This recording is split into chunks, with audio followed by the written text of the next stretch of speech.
Hey friends, it's Noah, your favorite Northport real estate broker, and in this video we are going to be talking about the overall home building process with Maronda Homes and kind of go through what it looks like to build a house with Maronda Homes from start to finish, starting from acquiring the lot all the way to getting your certificate of occupancy and basically getting the keys to your brand new house. So once again, I appreciate you hopping on for this video. So if you wouldn't mind, for our viewers, kind of going over the overall building process with Maronda Homes, because I know that the building process may differ a little bit from builder to builder, so I really would like to get your personal take on how your guys' building process is specifically. Yeah, no problem. Yeah. So the way the process works as far as like building something from scratch, right? Mm-hmm. A buyer comes in, whether they already own their lot Right. or they want to build on our lot. Right. So the process is slightly different if we're building on their lot versus our lot. So Yep. I'll explain both of them. Yep. So let's start with our lot. So Yep. somebody, let's say you're coming, Mm-hmm. you wanted to looking to purchase a home or build something Right. From scratch. So the way the process would work is, first is we want to determine, okay, where exactly you want to build that home. Mm-hmm. Location, Right. of course, location Right. is going to be the first thing. Right. I would back up a little bit is, number one thing, let's say, are we the right builder for you? Mm-hmm. Again, we don't automatically assume we are the right builder for you. Yeah. We're not. We understand that. We're Right. not going to sell a home to every single buyer that works in here. Right. And if we're not, that is fine. Right. But if we are, we appreciate that, and we appreciate the opportunity to build something for you. So, Right. like I mentioned, once we decide on the location, we'll look at, okay, let's say look at the floor plans that we have. Mm-hmm. So by location, I mean, okay, are they looking to build in Northport? Are they looking to build in Port Charlotte? Yep. Or where specifically in Right. Northport they want to be? Right. From there, okay, we decide that we want to be on the east side of the city. Mm-hmm. Let's look at floor plans. Mm-hmm. I have 9 different floor plans that they can select from. I have a conversation with them. Again, my goal is to guide them through the process. Right. It's not to make the decision for them. Right. It's to offer them the options that I have. Right. And help based on based on what they've been telling me. Mm-hmm. I ask myself, okay, do I have what they're looking for? Right. I'll have some options for them. Say, okay, let's narrow it down to these 3 floor plans that I think that's going to meet your needs. Right. We had them select a floor plan. Mm-hmm. From there, we look, okay, what are some of the options that comes with this specific floor plan? We go through a list of options, whether it's, as far as like structural options, Right. or what is just, non-structural options. So Right. we go through that entire list. Right. It could be a lengthy process. Yeah. So sometimes we can break it down to, we can do that in a couple of days, but Yep. if they have the time, we can definitely do all that in one day. Right. So we do everything here at the model home. Okay. So once it decided, okay, this is the home that I need, we go through the option list. We explain everything in detail. Mm-hmm. They let us know, okay, yeah, I want to add this option, whether it's like, okay, I need a 3rd car garage, I need a flex space or a den Right. or a bedroom. Right. We add everything. So before they make any final decision, they know exactly how much that house is going to cost them Right. to build it on a specific lot. Right. So from there, we look at, okay, let's look at the inventory lots that we have. Right. We give them that list. They select the location. Right. We combine the process. We do the contract, send it out to them via DocuSign. They sign, make their deposit. So from there, we start the process on our end. So Yep. we start by designing the house, Yep. and then get everything ready to submit for permitting request from the city. Gotcha. And what is the typical escrow deposit, or the deposit that they put down, a buyer would put down? So minimum deposit for us Yeah. currently is $5,000. Okay. So for a primary home. Yep. Secondary home will be a little bit more. That can Okay. range from anywhere from $5,000 to $10,000. Okay. Or if it's an investment home, Yep. that could range anywhere from $10,000 to $20,000. Okay. So that would be our deposit, and then from there, there's no payment to be made while the home is being built because we don't use a construction loan. Yeah, okay. We Yep. use an end loan, so we spend the money up front Yep. to build the house. Right. We just hope that that buyer will be Yeah. there at the end. Yeah, right. To close on the house. Right. Yeah. Gotcha. Okay. So then continuing after the contract signed, everything like that, what is the next step moving forward? So once the contract is signed, again, we'll go through the expectation of, okay, we're going to be going through permitting. Yep. This part we can't really control. Right. Once we submit the package, it's on the city to review it and make sure that everything is being built according to code. Right. From there, that could take several months. If there's anything that they don't like or anything that they see that's not up to code for whatever reason, they will send that back to us. We'll fix it and then send it back to them. Gotcha.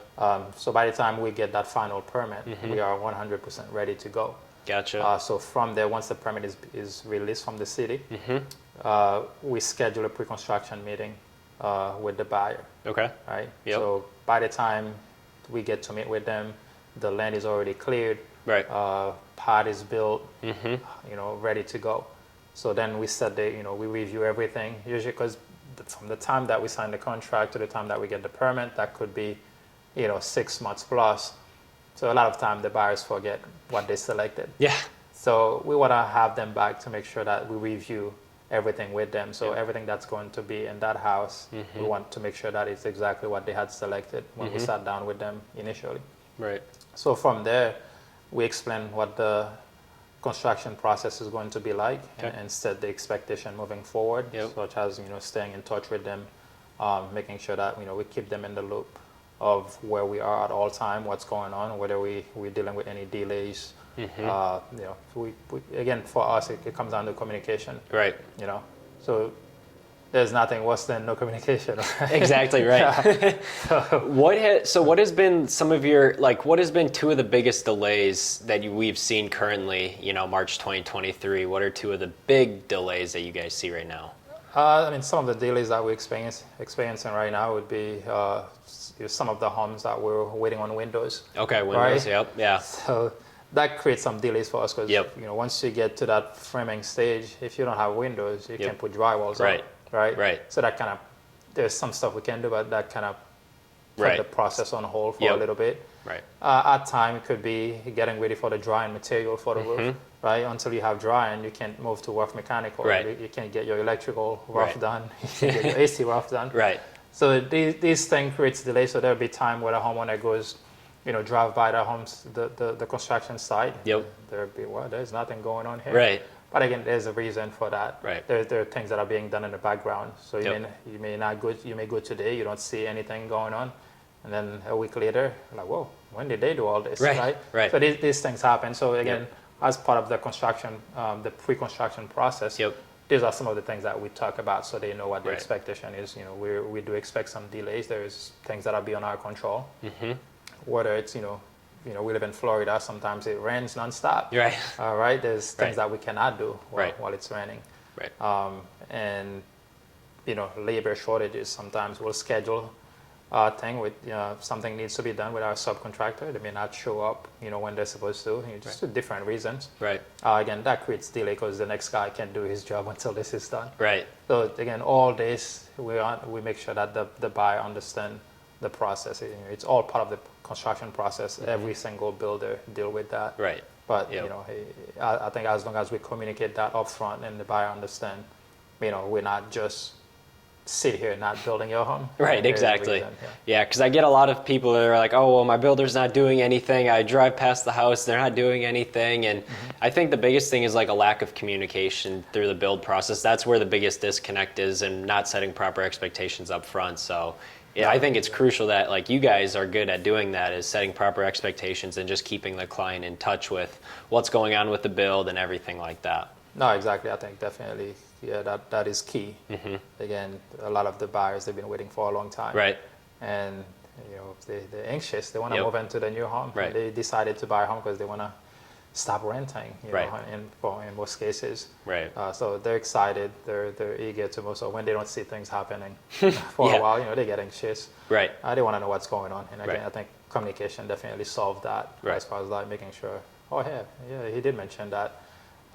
We're delaying on this, we're waiting on this. That could be the reason why nothing's happening. Right.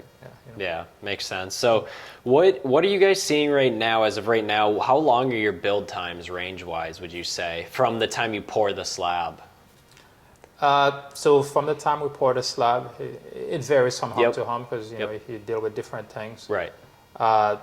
So some homes it could Yep. take as much as, you know, I would say 6 to 9 months. Okay. Yep. Some homes it could take, you know, a year. Yeah.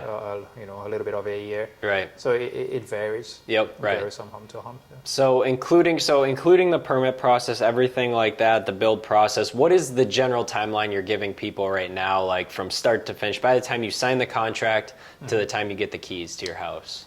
So everything we're building now Yep. already went through permitting, Okay. right? Yep. So a lot of that time that somebody would spend waiting Right. for us to receive the permit or Right. go through the permitting process, Right.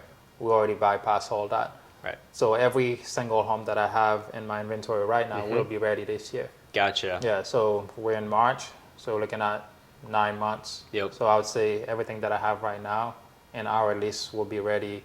I have some that's gonna be ready next month Okay. up to December. Gotcha. Yeah. Okay. Yeah.